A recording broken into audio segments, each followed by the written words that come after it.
Good morning, students. Now we start our next chapter, Laplace transform.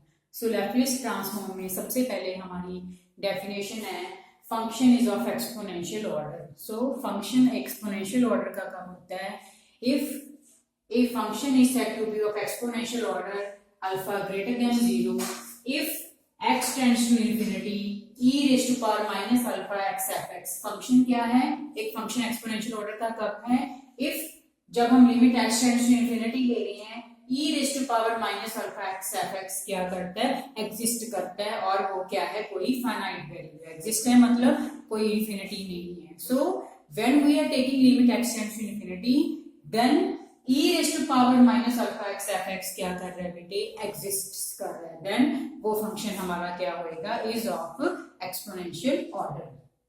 So there exist, हम क्या कहेंगे इसको in other words, there exist a real number के एक real number exist कर रहा है जो कि पॉजिटिव है, सच दैट जो हमारा फंक्शन है e raise to power minus alpha x f x है, this is less than this K number. जो के नंबर हम पॉजिटिव नंबर ले रहे हैं उससे जो हमारा function e raise to power minus alpha x f x है वो बेटे उससे क्या है, लेस है. मतलब we know this is a finite value and this exist. जो फैक्टर है ये हमारा एग्जिस्ट करना है. So this is less than K, और ये नेगेटिव पावर है, ये हमारी अपॉन में e raise to power alpha x आ जाएगी.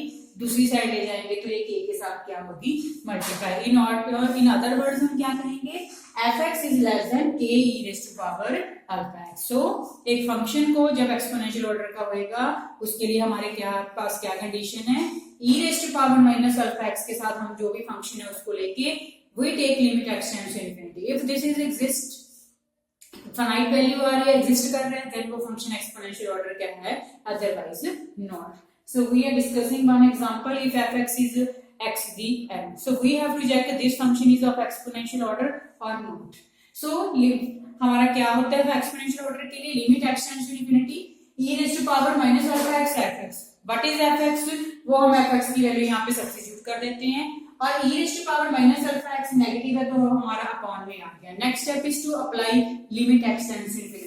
जब हम यहाँ पे इंफिनिटी लगाएंगे तो हमारे पास ऊपर भी इंफिनिटी बन रहा है और नीचे भी इंफिनिटी बन रहा है. तो इसमें क्या होता है बेटे, this is infinity by infinity form. Infinity by infinity form is 0 by 0 form.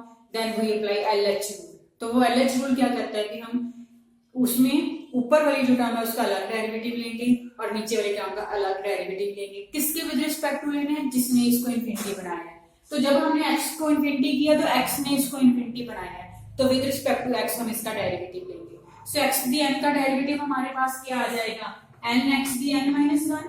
फिर इंफिनिटी बन रहा है, फिर इसके ऐसे आ जाएगा.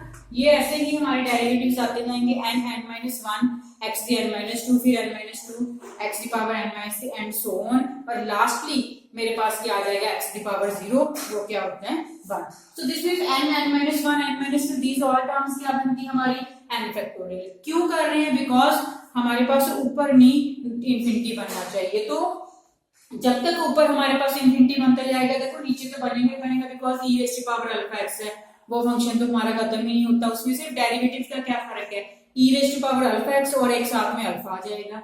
तो अगर हम इसको n टाइम्स करेंगे तो उसमें अल्फा दी पावर n आ जाएगा, n टाइम्स अल्फा आ जाएगा, पर ये फंक्शन हमारा खत्म नहीं होगा. पर ऊपर जब हम फंक्शन को n टाइम डेरिवेटिव लेंगे तो वो क्या बन गया, फैक्टोरियल n, और नीचे हमारे पास अल्फा दी n कॉमन आ गया. लिमिट एज इट इज चल रही है 1 upon e alpha x as it is. Now we are applying limit x tends to infinity. This become